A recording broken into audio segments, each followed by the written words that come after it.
Well, hey, everybody, and welcome to step 2 of financial freedom, saving a beginner emergency fund. And if you're joining us for the first time, my name is Josh, one of the pastors here at Lifehouse, and we're just so excited about helping you win with money. Saving a beginner emergency fund, step 2. What is a beginner emergency fund? Well, this is where we recommend in step 2, after making a budget, planning out your finances, step 2 is setting aside about $1,000 for a rainy day fund. Now, this is a fund that's going to take care of most emergencies as they come up. Maybe your car gets a hole in the tire, or your bicycle breaks, or your phone breaks, you lose a phone, or something happens. Instead of going into debt, instead of spending money on your credit card, instead of going into mother-in-law debt, or instead of asking your parents for money, or borrowing against something, you have enough money to cover a minor expense. And we find that this beginner emergency fund covers maybe 95% of most emergencies. Most emergencies are not bigger than this. Now, there are going to be some emergencies bigger than this, and we're going to look at that in the next steps. But this is a fund just to cover those little things that come up in life as we're going through and getting out of debt. And I want to encourage you, put this somewhere that you can't access easily so that you won't be tempted to spend it on a holiday or that iPhone. So you put this in an account maybe that doesn't have internet banking, or maybe doesn't have a card attached, because if easily accessible, it's easily spendable. So put it somewhere. Don't put it under your bed, of course. You may lose it. Now, Proverbs 21:20 says, "The wise store up choice food and olive oil, but fools gulp theirs down." I want to ask you, what do wise people do with their money in a good season? Well, Proverbs 21:20 says they store up food and olive oil. So in a good season, it's good to go ahead. It's good to have margin, and it's good to store up for a rainy season. I want to ask you today, maybe you're listening or watching, do you need plastic surgery? You may say, what? What are you talking about? I thought this was a financial freedom course. Yes, I'm talking about spending money on plastic. Maybe you've got trouble. You spend too much on your credit card or on your debit card. Maybe you need some surgery. You need to cut them up. Do you need plastic surgery? I would recommend, if you have trouble spending on a credit card, you need to switch to a debit card. And this is where the money comes directly from your bank account. This also helps with budgeting you can actually spend the money that you have. With a credit card, you can see the money that you've spent, but it's like looking in the rear vision mirror. You don't have a good, accurate perception on where you're going, especially if you're just getting started. But you may say, but what about the points, my credit card points? Well, oftentimes stores and companies, they have a point system, but they're just trying to get you to spend more money at the store. You need to see it for what it is. Be wise, live on the money that you have in the bank, not on what you can repay in the future. And, speaking with different wealthy people and people who are doing well in business in different areas of their life, I've never heard a wealthy person saying, see this beautiful house and car and family and all of this wealth I have. See all of this wealth. It's all because of credit card points. I've never heard anyone say that. And so let's not live our life a point system or plastic or anything like that. Maybe we need some plastic surgery if you've got too many cards or different things, and live on your own money. Don't live on other people's money. Plastic versus cash. We live in an increasingly cashless society. And of course, we're not going to try and fight that. It's useful and it saves us time. But we need to know that a study by Dun & Bradstreet, they found that people spend 12 to 18% more when using credit cards instead of cash. And actually, McDonald's has said that its average ticket is $7 when people use cards versus $4.50 for cash. And so all of this, use your phone, use your card, just pay here, pay there. You don't feel anything. And so you actually spend more money than if you had to get that coin out of your pocket. Now, I'm not advocating that we need to go back to cash and hold on to cash, but we do need to realize that it's easier to spend money than ever. And that's why a budget is so important, because even if we're spending on plastic or on our phones or different contactless ways of spending, we need to have a limit to how much we're spending. But there is a heart connection. When we spend cash, something physical, it actually connects to our heart, connects to our bank. When we spend something on a debit card, we do feel that because we know the money's coming out of our bank. When we spend money on a credit card, it's almost like we don't feel it because we spend it, but it doesn't come out of our bank immediately, but you will feel it the next month when it comes out of your bank. And so let's be wise with that. Maybe you need some plastic surgery if you've got too much plastic in your life. So saving up a beginner emergency fund. So let's go ahead. Let's save up that $1,000 initially. Some other things we want to get into practice in this step is life insurance. Big question. People often talk about life insurance. Now, life insurance is a wise thing to take out. This supports anyone that relies on your income, for example, your spouse or your kids, in the case of your death. Whoa, we don't want to think about that. But when you die, if you've got people that depend on your income, they need money so that they can live because they don't have you to make an income anymore.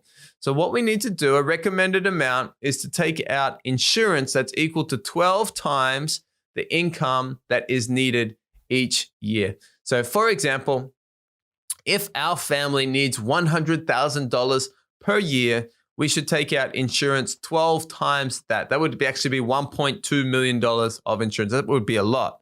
But this means that in the case of someone dying and their family needed $100,000, they could invest that money, $1.2 million, and that could be invested, and up to 8% could be drawn out each year to live on, leaving a buffer for the investment of 4% to grow and also account for inflation. Now, that's assuming that over average, as the average mutual funds, we're going to look at that in a later step, don't worry, are making an average of 12% per year. So the money is continuing to grow at 12%. You're taking out 8%, which would be $96,000 per year to live on. There's 2% maybe accounting for inflation, and there's a 2% buffer in case there's some down years or some up years there. Now, you may say, but I have a pension. Well, in most cases, a government pension will not cover a family's needs. And depending what countries you're in, there is social insurance and different things, but it's usually in the realm of, say, $1,000 a month or $1,500 a month, which is usually less than what a family needs. And so don't leave your family in debt, or don't leave your family struggling if you happen to pass away. And sometimes I know of families that this has happened to them. We don't want to live like that. No, let's live comfortably. Let's live with margin. And if the worst thing does happen, that we know our families are taken care of because they have this lump sum. They're not going to spend it. They're going to invest it, but they're going to draw out 8% every year that they're going to live on and have the same income that they have had. All right, different types of insurance. There's term life insurance and there's whole life insurance, the two main life insurances. Term life insurance is the most simple and inexpensive way of life insurance. It's easily available. You don't need a broker. You don't need a salesperson. You just go online and you just sign up. The cost is approximately $10 per $100,000 of insurance. So it's relatively inexpensive. So for $100,000 of insurance, that would be $10 per month. For $1 million of insurance, that would be $100 per month. The term means that over the term, maybe that's 20 years or 30 years, that the price doesn't change. It doesn't go up as you get older. It actually just stays the same. So depending on how old you are when you start will determine your rate. How long should the term be? Well, in most cases, it should cover your kids growing up and going to college. So for example, if your child is 1 year old right now, you might want to get 20 years of term life insurance, which means you are paying insurance for 20 years. And then if you happen to pass away in 20 years, well, in 20 years, your kid is grown up, they're in college, they're good to go. And you've been saving, investing, and so your spouse doesn't need the insurance and your children don't need the insurance. So 20 years is fine. So that's the term of it. About 20 years is recommended, but you need to time that so when your children don't need it anymore. Whole life insurance, this is another type of insurance. This is a package of life insurance, savings, healthcare, all kind of mixed into one, and a generous commission to the sales agent that sold it to you. It's usually sold in person, perhaps even door to door, has very large commissions. Up to half of the policy that you're paying is actually going to pay the salesperson or the middleman or the company. And it's much, much more expensive. I mean, it may be thousands of dollars per month. And so we would recommend get your insurance with an insurance company. Do your investing with an investing company, do your savings with a bank company. You don't need to combine them all together and pay a premium for that. No, get some term life insurance. It's very simple. Do the research for yourself or ask your coach if you're going through this in a course or a connect group. But don't, do your homework first. So have a look at that. So personally, we have term life insurance. For 20 years, it's going to cover us. It's going to cover the kids. We're going to be fine. And there's just a lot of peace of mind at that, hey, if I happen to pass away or the worst happened, that my family is taken care of. And so have a look into it. Be wary of anything that comes with a salesperson. Remember, anything that comes with a person or a salesperson, yes, it's good sometimes to get knowledge and advice, but you actually are paying a fee for that as well. So have a look online and at term life insurance. Medical insurance. What is medical insurance? Well, medical insurance is insurance to cover the gap between the government's health insurance, the public health insurance, and hospital fees that you may have. And oftentimes for a longer stay in hospital, it can be very expensive. Maybe it can be $50 or $100 per day, something like $3,000 a month, depending on what city, what country you're living in. And so medical insurance is going to cover that gap because that gap is not covered by public health insurance in most cases. So the cost to medical insurance is approximately $20 per month for up to $100 of coverage per day if you happen to get sick. It might be more expensive depending on your age. And most plans also include extra bonus payments, or they're going to give you extra money if you need extra cancer treatment or something like that, new or advanced treatments. And so this is relatively inexpensive. Yes, you may not use it, but if you are in hospital for an extended period of time, you would have wished you had medical insurance. In fact, when our second child, Rayma, was born, when our daughter was born, Yuki, Rayma was born in the car. That's a story in itself. And but we were fine because we had this emergency fund. We were ready for that. And in fact, it turned into a blessing. We didn't end up using it, and we were actually blessed for that situation. But also when our fourth child, Jaira, was born, the doctors told Yuki that she had to stay in hospital for a month before he was born. So Yuki was actually on bed rest in hospital for a month. And that was actually really expensive. It was about $100 a day or more that we were going to have to pay. But luckily, we had the medical insurance. And so rather than us paying that extra $3,000 bill for that time in hospital, the medical insurance covered all of that. And so there's peace of mind there. Would recommend medical insurance for sure. And the last insurance that we would recommend is long-term disability insurance. This is similar to loss of life insurance, but this is insurance to cover your loss of income in case you have an accident that prevents you from working. This is more expensive than the other insurances because it's actually a lot more common. It's more common these days that if you had a car accident or something happened to you, that you're still alive, but maybe you can't work the job that you were working in. Maybe you use your hands to do things. I don't know, you might chop your hand off or something. You can't work, or maybe you got brain damage or brain trauma and you can't think or act in a certain way.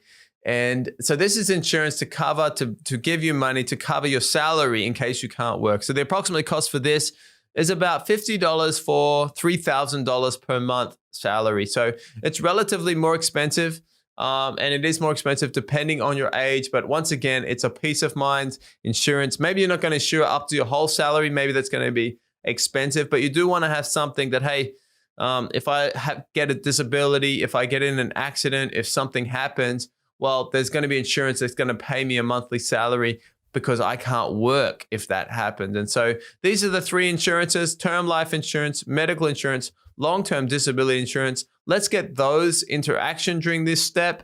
And let's also save up our beginner emergency fund of $1,000.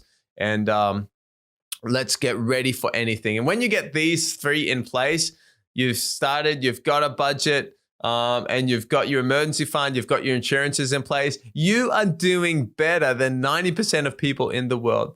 Now, you're going to have to do some research. You're going to have to fill out some forms. You're going to have to look at some stuff online. You're going to have to ask some questions. There's a bit of homework to these steps, but it's going to be worth it. And the peace of mind and the sleep easy, your husband or wife is going to thank you. And if something did happen, your family and your children, of course, would also thank you. So hope this step has been helpful to you. Can't wait for our next step, session 3 next time. But I'll tell you what, have a great week. If you have any questions, remember, ask your coach or ask your Connect group leader if you've got any questions about this step. But hey, have a great week. Looking forward to hearing from you, working all of this stuff out for this step. And we'll see you next time for session 3. Well, hey, everybody, and welcome to step 3 of financial freedom. My name's Josh. I'm one of the pastors here at Lifehouse. And we're just so excited about helping you win with money and get to a place of financial freedom, doing life, doing finances with God's wisdom. And today, step 3, we're going to look at get out of debt. And we know that debt means the borrower is slave to the lender. And debt is a weight around our neck that holds us back from everything that God has for us in life. And we won't be able to move into financial freedom as long as we have that weight of debt that's holding us back. And, you know, whatever we save or invest, if we still got debt at the same time, it's kind of like it's reversing. So every inch we gain by saving, if we've still got debt, there's a net zero. If we invest, but we've still got debt and there's an interest rate on that, it's kind of canceling each other out. It's much better to remove the debt first, and then let's move on to building wealth in later steps.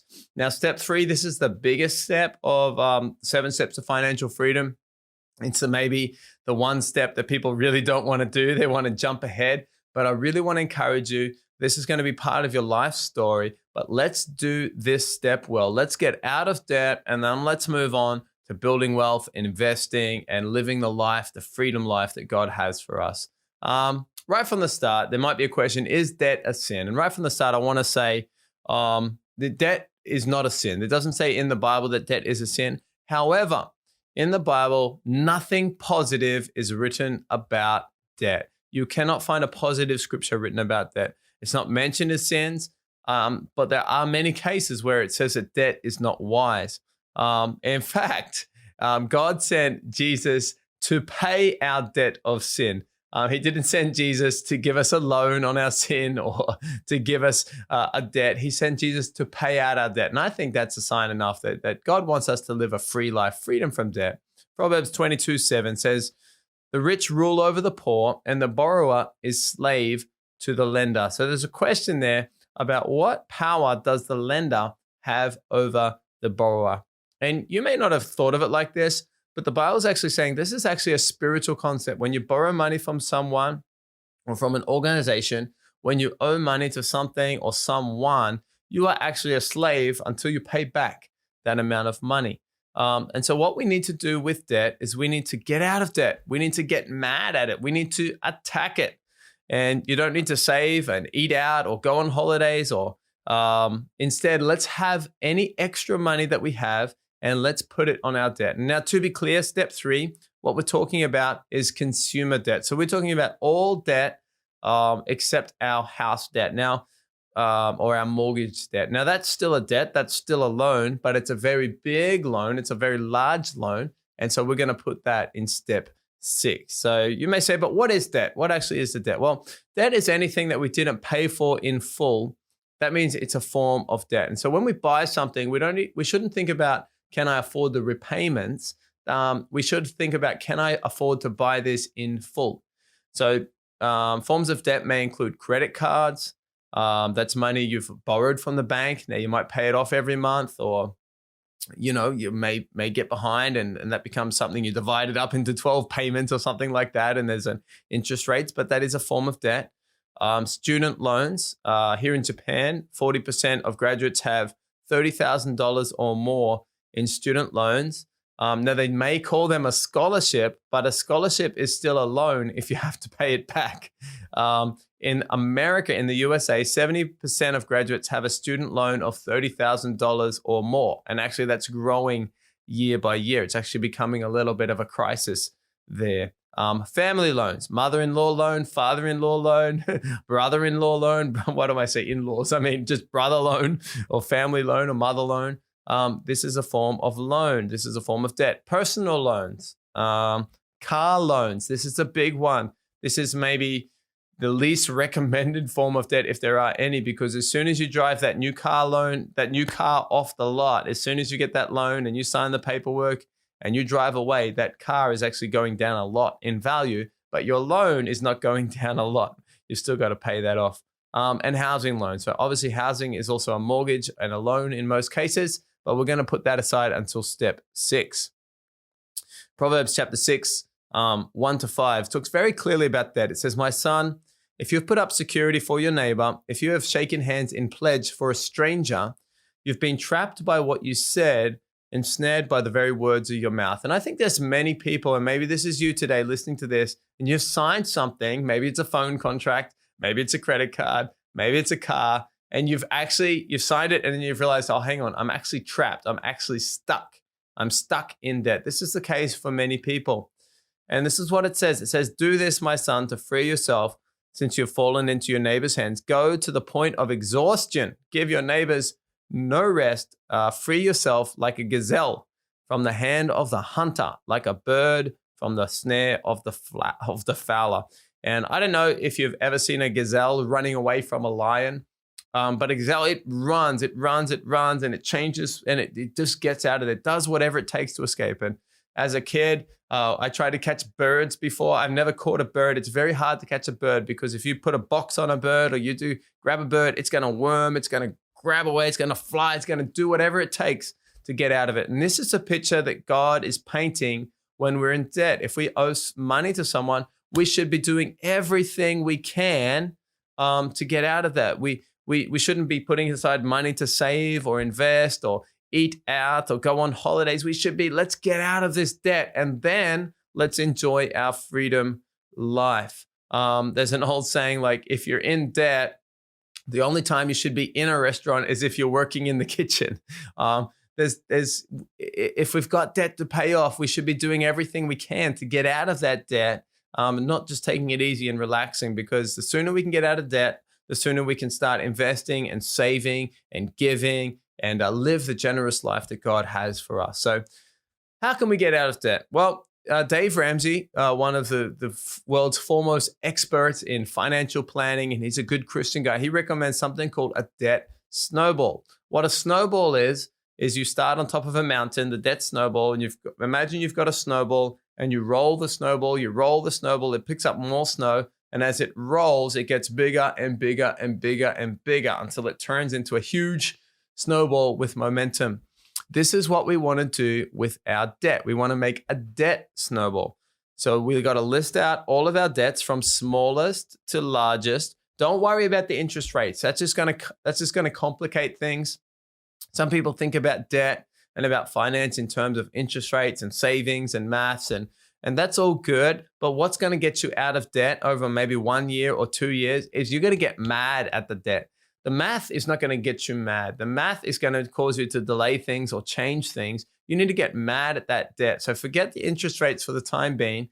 Let's list out our loans from smallest to largest and start to pay off everything you can on the smallest loan. And then on the other loans, we don't forget them, just pay the minimum on the other loan. So if you've got a smaller personal loan or a smaller credit card loan, let's start paying everything off that, and then let's clear out that first debt. Everything left over from our budget, let's put on that first debt and let's get rid of that. Once that's done, you transfer that amount that you were paying onto the next one, and you focus on the next one and you get rid of it. And then the third one, and you get rid of it. And maybe something like university loans or something like that is going to be last on the list. But as you get rid of debt, you're going to feel good. I believe you're going to step into more of God's blessing, and you've got this momentum going where, hang on, I can do this. And maybe what seemed like it was going to take 1 or 2 years, suddenly you start to get momentum going and you're feeling good and you're hitting that debt and you're finding extra money or working another job or a side hustle and you're knocking out all this debt that could be holding you back. Debt snowball is about momentum. So it's less about math, more about getting mad at your debt and starting with the small victories that are going to lead to a great momentum. So you might say, well, when can I be debt-free? Well, to calculate how long until you can be debt-free, just get your total debt and divide it by your monthly savings. So if you have $10,000 in debt and you're able to save $100 a month, that's going to take you 100 months to get out of debt, which is going to be about about 8 years, I guess. Now you need to be saving more. If you've got $10,000 in debt and you can save $1,000 a month, get a second job, do something like that. You're going to be out of debt in 10 months. And now many people maybe have a debt of $20,000, $30,000, $40,000 student loan. You've got to say, how can I get that $1,000? How can I get that extra $2,000 a month to pay on my loan? And most people that we talk to, most people that we coach, most people that we help in a connect group can get out of debt in 1 to 2 years. And so if you feel like, well, this timeline is too long, or maybe I can't do it, you need to either adjust your budget, get a second job, or feel free to talk with someone, a pastor or your connect group leader, and say, could you give me some advice on this?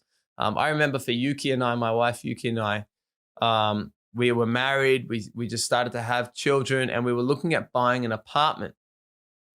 And we saved up money. God had been blessing us, and we'd saved up money to buy an apartment, to put a deposit down, and to get a mortgage on an apartment. And just when we were about to sign the paperwork, I felt God speak to me about looking at my old university loan, my student debt. And I hadn't thought about that in a long time because I was from Australia, lived in Japan, and Australia had an agreement that if you lived overseas and you weren't earning money in Australia, then you didn't actually have to pay off your student loans. And it was a loophole many Australians were using. But then I looked into that, and actually at the end of that year, they were going to make a law to say, even if you're living overseas, you needed to pay back your student loans. And I felt more than that. I felt God say, before you buy the house, I want you to pay off your student loans first.